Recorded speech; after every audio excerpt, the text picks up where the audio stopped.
Hello all of you awesome people out there, and welcome back to another super awesome mega wicked cool video done by myself, Disowned Hero. And in this video I'm just going to spend a few minutes to give you guys 5 tips that'll help you get started in the glorious world of New Eden. So sit back, relax, and you never know, you might even learn something.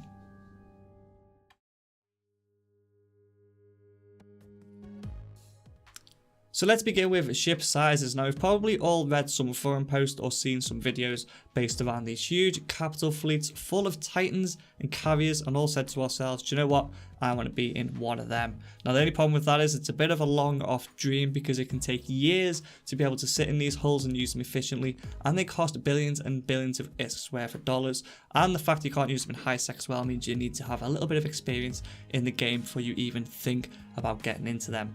So as a new player, you are most likely going to be spending a lot of your time in higher security space, and in turn it means you'll be running the lower difficulty spectrum end of the combat sites, exploration sites, mission sites, and everything else that can be found there. So you do not really need to go for the most biggest badass battleship you can find. There'll be times when they'll be handy, but as a new player you kind of want to be sticking more towards frigates, destroyers, and possibly cruisers as well. When it comes to NPC sites like combat sites and stuff, you'll find that in high sec the smaller hulls will do a lot better than the bigger ones. They won't have trouble tracking, they won't have trouble applying DPS, they're faster moving, and they're just generally more equipped for handling the smaller sites. Now there is, as I said, times when the bigger ships will become handy, but to be honest you kind of want to wait until you know what you're doing before you start jumping straight into them.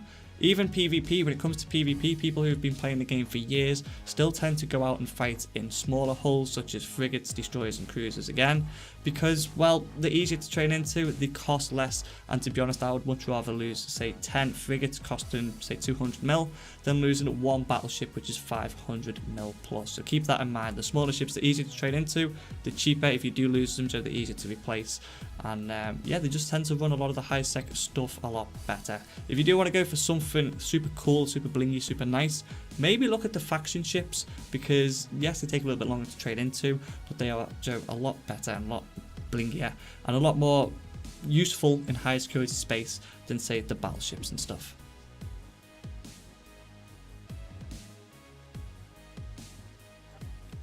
Next we have PvP, and PvP is everywhere in EVE Online unless you are docked up in an NPC station.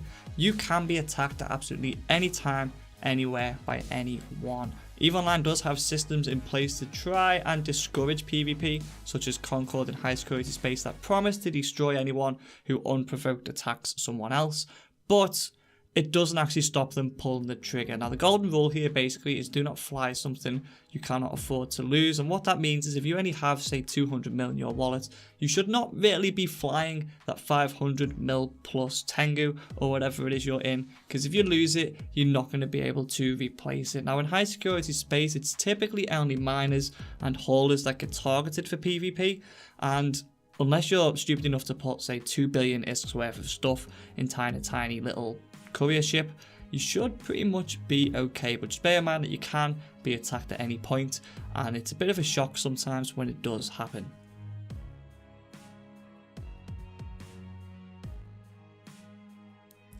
Next up we have scams, and this quite easily catches new players out because scamming in other games is typically a bannable offence. But in EVE Online, however, it's not. Scamming does not break any of the terms and conditions, rules or anything like that, so it's free to take place. Essentially what you need to look out for is if something sounds too good to be true, it typically is. Also, if you feel rushed into accepting something like a contract, then it's probably a scam as well. The idea there is that they rush you into clicking the accept button before you've actually read through the contract, and before you know, you've spent double what you thought you would, or you've got an item which you didn't think it was. So just keep your wits about you and you should be pretty much okay. If you do fall for a scam, you can always raise a ticket with CCP. If it's a general scam such as ISK doubling and you were stupid enough to give them your money, then they'll typically come back and say, well, it's kind of your own fault. But usually they will explain what happened in the scam so you can best avoid it next time.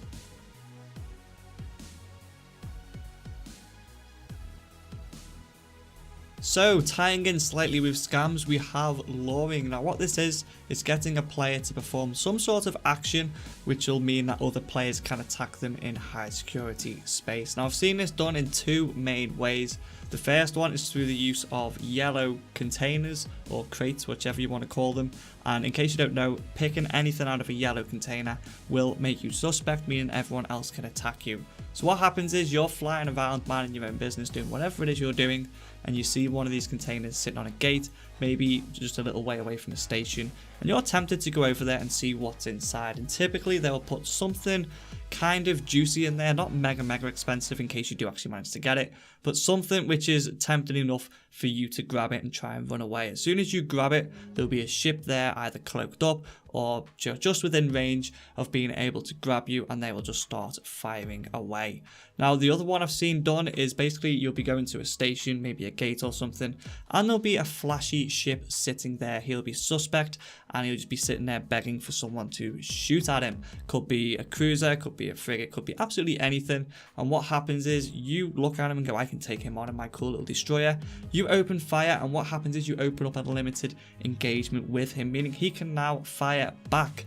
One of two things will now happen. Either another ship will come in to help out the ship that you've started attacking through reps or through some sort of e-warger which might help him out, or the ship will simply dock up and then undock after a few seconds in a giant battleship or something which will easily be able to take you out. So just bear in mind, again, similar with scams, it all comes down to just having your wits about you. If it's too good to be true, it typically is. There's a reason why that container is sitting on a jump gate with that loot in and no one's took it, and there's also a reason why that ship is sitting there just begging to be shot at, but he's not running away and no one else is also engaging him. So again, keep your wits about you and you should be fine.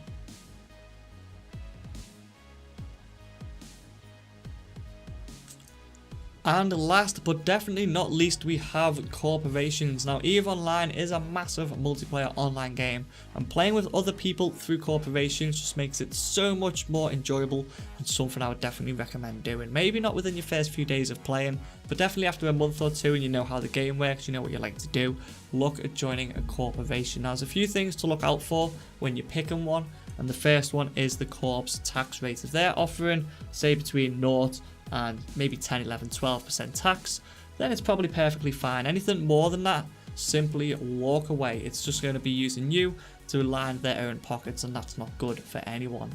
After that, you want to kind of pick a corp which specifies it likes to do what you like to do, i.e. mining, industry, that sort of stuff. And also make sure it says it's accepting of new players. This means they're going to help you to learn the game, it's going to train you up a little bit, and it's going to be generally more willing to help and engage you if you do get stuck. I would definitely advise staying away from the huge megacorps, especially to begin with, such as Test and Goon Swarm, because they're kind of aimed at players who kind of already know what they're doing. They already have the skills behind them to be able to join in fleets and stuff. And if you're lacking, as in a new player who's only a month or two old, you might feel a little bit left out and a little bit more in the way than anything else. Other than that, simply pick a corp which does exactly what you want it to do. Don't feel scared of joining a corp, and if you don't like it after a day or two, you can simply leave and move on to something else. Just a little plug here, by the way, if you do want to join a nice new player friendly corp, then I am currently running one. It's called Disowned Heroes in game. I'll flash that up on the screen now. You can either send an application in there or message me in game, Disowned Hero, and we'll have a chat, we'll get you in, and I'm more than happy to get you mixed in with other people to help you get trained up and learn more about EVE Online. So there we have 5 tips that should help you and you guys out when it comes to starting EVE Online. If you've not already created an account, by the way, or maybe you're thinking of playing this game, then check out the description down below. There is a link there which will help you create an account and also give you 250,000 extra skill points when you start, which will just help you get into the game that little bit quicker. If you have any other tips which could help out new players, then feel free to leave a comment down below. You could be helping someone new out. And if maybe you disagree with something I've said, then again, feel free to comment. I will read it. I'll get back to you guys. Other than that, I'll see you right here very soon in another video. Bye-bye. If you did enjoy this video, don't forget to hit the like button and hit the subscribe button as well to get some more game guides, how-tos, let's plays, and live streams from myself. I also think you should check out this video just up here, but if that one doesn't interest you, then try this one. Other than that, guys, take it easy and I'll see you soon.